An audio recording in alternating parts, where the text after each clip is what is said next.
ഇപ്പൊ പുതിയൊരു പുസ്തകം കൂടി സിനിമയാകാൻ പോവുകയാണല്ലോ, അതിന്റെ വിശേഷങ്ങൾ എന്തൊക്കെയാണ്? സിനിമ ട്രൈയിങ് ആണ്. Ram care of Anandi. അതൊരു സിനിമാറ്റിക് നോവലാണ്. ഇപ്പോൾ ഒരാൾ പുതിയതായിട്ട് വായിക്കുന്ന ഒരാൾ കണ്ടു കഴിഞ്ഞാൽ വായിച്ചു കഴിഞ്ഞാൽ അതൊരു സിനിമ കാണുന്ന പോലെ കാണാവുന്ന ഒരു ബുക്കാണ്, സിനിമാറ്റിക് രീതിയിൽ എഴുതിയിട്ടുള്ളത്.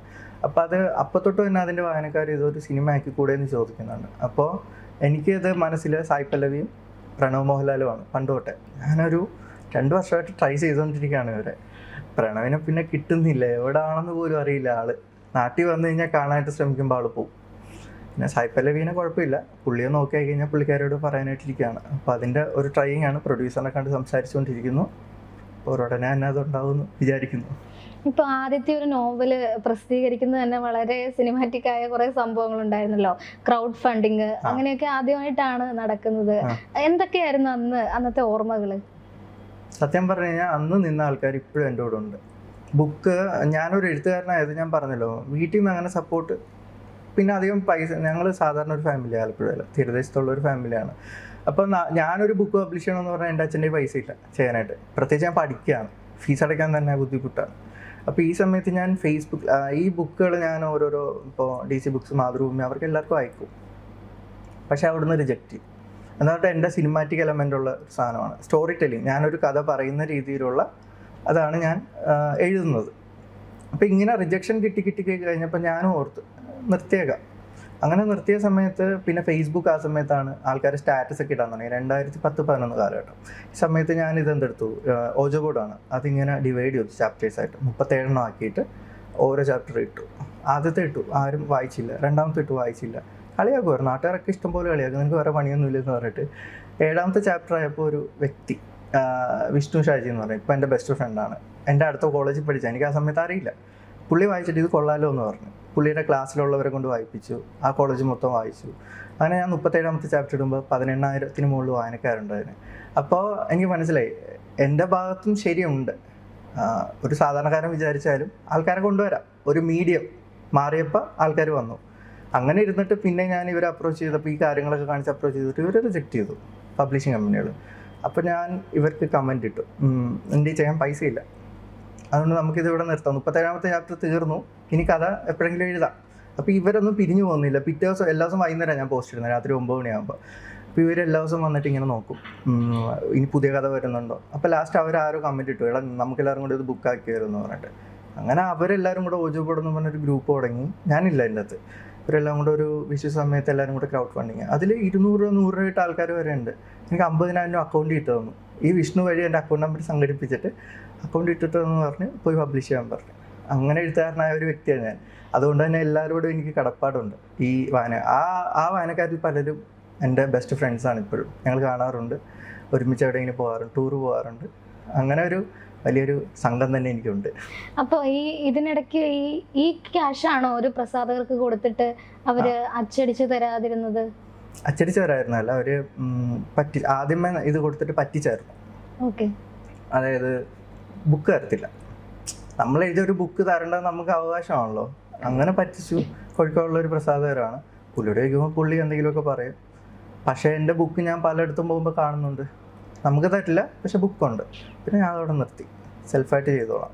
അങ്ങനെ ഞാൻ വീട്ടിൽ വന്നിരുന്നിട്ട് ഇങ്ങനെ വിഷമിച്ചിരുന്നപ്പോൾ അമ്മ പറഞ്ഞ്, അമ്മ അന്ന് വള ഉരി തന്നു, പോയി പണയം വെച്ചിട്ട് ബുക്ക് ഇറക്ക്. അപ്പോൾ ആ ഒരു വിശ്വാസം. അപ്പോൾ അച്ഛൻ പറഞ്ഞു, ഇത് പ്രിൻ്റ് ചെയ്യരുത്, വീട്ടിൽ ഇരുന്ന് ചെതലടിച്ച് പോകും, വീട്ടിൽ സ്ഥലമില്ല, ചെറിയ വീടാണ്, ഇവിടെ കൊണ്ടുവന്ന് വെക്കരുത്. അമ്മ പറഞ്ഞു നീ പോയി ചെയ്യാൻ പറഞ്ഞു. അങ്ങനെ പോയി കോഴിക്കോട് പോയി ഓരോ പ്രസ്സിൽ കയറി ഇറങ്ങി റേറ്റ് നോക്കി ഒരു പ്രീമിയർ പ്രിൻറ്റേഴ്സ് എന്ന് പറഞ്ഞ അവിടെ പോയിട്ട് ചെയ്തു, കൊണ്ടുവന്നു. കടകൾ എടുക്കുന്നില്ല, പുതിയ എഴുത്തുകാരനാണ്, ഒരു കട എടുത്തില്ല. ഇപ്പോൾ ഈവൻ ലുലുമാളിലുള്ള പ്രസിദ്ധമായിട്ടുള്ള കടകൾ പോലും എടുത്തിട്ടില്ല. ശരി എങ്കിൽ ശരിയെന്ന് വിചാരിച്ച് ഞാൻ ബാഗിൻ്റെ അകത്ത് ബുക്കും വെച്ചിട്ട് ആലപ്പുഴ റെയിൽവേ സ്റ്റേഷൻ ബസ് സ്റ്റാൻഡിലേക്ക് കൊണ്ടുനടന്ന് വിറ്റു. ഇത് കഴിഞ്ഞിട്ട് ഞാൻ കുഴപ്പമില്ല, സെയിൽ നടക്കുന്നുണ്ട്. അപ്പോൾ ഓരോ ജില്ലയിലും ഞാൻ പോകാൻ തുടങ്ങി. ഫേസ്ബുക്കിൽ പോസ്റ്റ് ഇടും, ഞാൻ തിരുവനന്തപുരമുണ്ട്. അപ്പോൾ ഇത് കാണുന്നവരും വന്ന് വാങ്ങാൻ തുടങ്ങി. അങ്ങനെ 1000 ബുക്ക് ഞാൻ ഒരു മാസത്തിനുള്ളിൽ തീർത്തു. പിന്നെയാണ് ഇത് മൗത്ത് പബ്ലിസിറ്റി വഴി ഫേസ്ബുക്കിൽ റിവ്യൂസ് വരുന്നത്, ആമസോണിൽ കയറുന്നത്. ആമസോണിൽ ഞാൻ ലിസ്റ്റ് ചെയ്തു. അതിനിടയ്ക്ക് ഫ്ലിപ്കാർട്ടിൽ നെഗറ്റീവ് കമന്റ്സ് വന്നുകൊണ്ടിരുന്ന അങ്ങനെ ഒരു സംഭവം കൂടി ഇല്ലേ? അതുണ്ട്. ഫ്ലിപ്കാർട്ടിൽ എങ്ങനെയാണെന്ന് പറയുന്നത്, നമ്മളിപ്പോൾ ഓർഡർ ആ സമയത്ത്, ഇപ്പോൾ എങ്ങനെയാണെന്ന് അറിയില്ല, ആ സമയത്ത് നമ്മൾ ഓർഡർ ചെയ്തിട്ട് ക്യാൻസൽ ചെയ്താലും അതിൻ്റെ അകത്ത് റിവ്യൂ ഇടാൻ പറ്റും. അപ്പോൾ ആരാന്നറിയില്ല, ചുമ്മാ കയറിയിട്ട് ബാഡ് ബുക്ക് അത് ഇത്, എനിക്കറിയാം ഇതുവരെ ഒന്നും വാങ്ങിയിട്ടില്ല ഇത്. അപ്പൊ ഇങ്ങനെ ചെയ്ത് കഴിയുമ്പോൾ പിന്നെ അതൊരു ആക്രമണം പോലെ തന്നെയായിരുന്നു അല്ലേ ആ സമയത്ത്? അത് എനിക്കറിയില്ല, എന്തോ അങ്ങനെ ചെയ്യുന്നുണ്ട്. എനിക്ക് തോന്നുന്നു നമ്മൾ താഴെക്കിടയിൽ കിടക്കുന്ന ഒരു വ്യക്തിയാണ്. നമ്മൾ വളർന്നു വരുന്നത് മുകളിലുള്ളവർക്ക് അവർ കണ്ട് അഭിനന്ദിക്കും, പക്ഷെ അവരുടെ ഒപ്പം എത്താനായിട്ട് അവർ സമ്മതിക്കില്ല. ഓക്കെ, അവൻ വളർന്നോട്ടെ, കൈയടിക്കാൻ മറ്റുള്ളവരുടെ മുന്നിൽ, പക്ഷെ അവൻ അവിടെ നിൽക്കണം, ഒരു ലെവലിൽ നിൽക്കണം. അതിനപ്പുറം വളർന്നു കഴിഞ്ഞാൽ അതെന്തെങ്കിലും അവർക്ക് കൈകാര്യം ചെയ്യാൻ അറിയാം. അങ്ങനെ ഒരു രീതിയാണ് എനിക്ക് അങ്ങനെ ഫീൽ ചെയ്തു പലരുടെ സംസാരത്തിൽ നിന്ന്. പലരും സപ്പോർട്ട് ചെയ്ത ആൾക്കാർ പത്രത്തിലൊക്കെ വാർത്ത വന്നു തുടങ്ങി, പിന്നെ അവർ സൈലൻ്റായി, അതിനെപ്പറ്റി സംസാരിക്കില്ല അവർ. എന്താന്ന് പറഞ്ഞിട്ട് ഇവൻ എന്തിനാ പത്രത്തിൽ വരുന്നത്, അങ്ങനെയുള്ളൊരു മൈൻഡാണ് അവർ. ശരി, ഞാനപ്പോൾ ഓർത്തു, പിന്നെ പലരും നമ്മൾ തെറ്റിദ്ധരിക്കപ്പെട്ട് പല വഴിയിലൂടെ വിട്ടിട്ടുണ്ട്. സിനിമയാണെങ്കിലും പുസ്തകം ആരോടും പരാതിയില്ല. ഒരാളെ ഒരിക്കലും ഒരു വഴി അടച്ചു വെച്ച് കഴിഞ്ഞാൽ, ഇപ്പോൾ വെള്ളമാണെങ്കിലും വന്നിട്ടിരുന്നാൽ അത് പൊളിച്ചു വരും. അപ്പോൾ എനിക്ക് ഇതുണ്ട്, എനിക്കൊരു ലക്ഷ്യമുണ്ടെങ്കിൽ ഞാൻ അതിലേക്ക് പോയിക്കൊണ്ടിരിക്കുന്ന ഒരു വ്യക്തിയാണ്. ഒരിക്കലും പിന്നോട്ട് വരാനായിട്ട് എനിക്കിഷ്ടമല്ല. എനിക്കൊരു വാശി കയറും. എന്നെ ആരെങ്കിലും പിന്നോട്ട് വലിച്ചു കഴിഞ്ഞാൽ ഞാൻ അങ്ങോട്ടേ പോകത്തുള്ളൂ.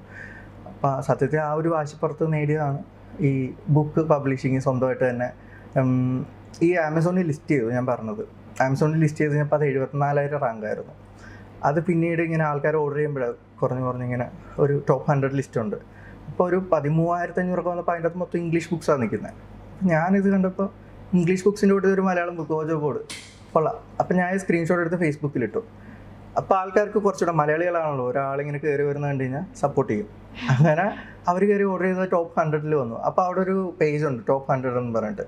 അതിൻ്റെ അകത്ത് സ്റ്റീഫൻ കിങ്ങിൻ്റെ അങ്ങനെയുള്ള പല ആൾക്കാരുടെയും ബുക്സാണ്, അല്ലെങ്കിൽ ഫേമസ് മലയാളം ഓതേഴ്സിൻ്റെ. അപ്പോൾ അതിൻ്റെ അകത്ത് കയറിയപ്പോൾ എനിക്കൊരു സന്തോഷം. അത് ഞാൻ സ്ക്രീൻഷോട്ട് എടുത്തിട്ടു. വീണ്ടും മലയാളികൾ സപ്പോർട്ട് ചെയ്തു.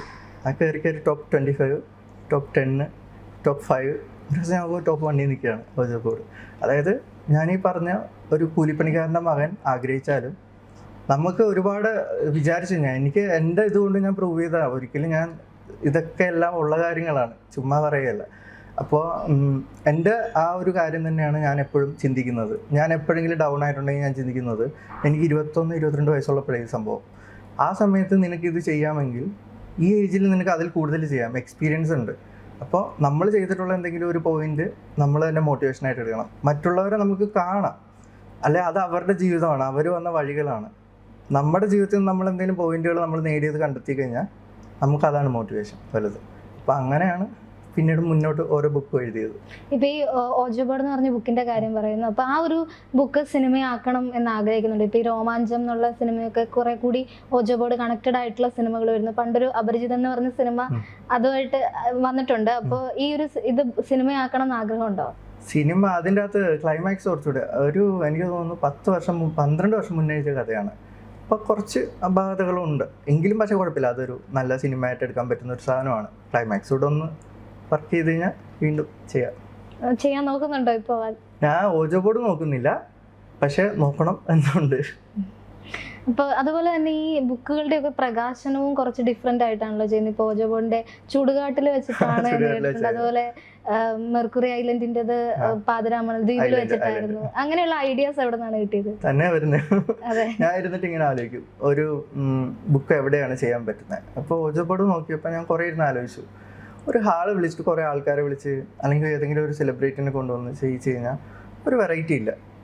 ബുക്കുമായിട്ട് ബന്ധപ്പെട്ട എന്തെങ്കിലും ഒരു സ്ഥലമാണെങ്കിൽ നല്ലത്. ഇതിൻ്റെ അകത്ത് ചുടുകാട് സെമിത്തേരി ഒക്കെ വരും. സെമിത്തേരി ഞങ്ങളുടെ അടുത്ത അച്ഛനൊക്കെ ചോദിച്ചപ്പോൾ നാട്ടുകാർ പ്രശ്നം ഉണ്ടാക്കുമെന്ന് പറഞ്ഞു. ഇത് നമ്മൾ ചെന്നിട്ട് ചോദിച്ചപ്പോൾ ഇങ്ങനെ ഒരു സംഭവം എന്ന് പറഞ്ഞപ്പോൾ അവിടുത്തെ കോർപ്പറേഷനിൽ മാഡം ഇങ്ങനെ ഇരുന്നു എന്നെ നോക്കിയിട്ട്, നീ ഞങ്ങൾക്ക് എന്തിനാ ചുടുകാട് ബുക്ക് പ്രകാശനം, എന്താ പറയുക സ്ഥലമുണ്ട്. അവർ എൻ്റെ ഒരു ആഗ്രഹമാണ് കാല് പിടിക്കാൻ. ശരി, ഒരു റിക്വസ്റ്റ് എഴുതി വെക്ക് തരാമെന്ന് പറഞ്ഞു. അങ്ങനെ പോയിട്ട് ചെയ്തതാണ്. ഞാൻ വിചാരിച്ച ആരും വരത്തില്ലെന്ന് വിചാരിച്ചത്, പക്ഷെ അന്ന് നല്ല ക്രൗഡായിരുന്നു. എൻ്റെ ഫേസ്ബുക്കിൽ ഒരു കവർ പിക്ക് ഉണ്ട്, മീഡിയാസും ആൾക്കാരും ഒക്കെ നിറഞ്ഞിരിക്കുന്നത്. അത് ഓജോ ബോർഡിന്റെ പ്രകാശനം എൻ്റെ ബെസ്റ്റ് മൊമെന്റ് ലൈഫിൽ. അത്ര സപ്പോർട്ട് വിചാരിച്ചില്ല. സമയം മലയാളം വാർത്തകൾ ഇനി ടൈംസ് ഓഫ് ഇന്ത്യ സൂപ്പർ ആപ്പിലും. ഇതിനായി പ്ലേ സ്റ്റോറിൽ നിന്നോ ആപ്പ് സ്റ്റോറിൽ നിന്നോ times of India app install ചെയ്യൂ. മലയാളം ഭാഷ തിരഞ്ഞെടുക്കൂ. വാർത്തകൾ ആസ്വദിക്കാം, എല്ലാം ഇനി സമയത്തിൽ.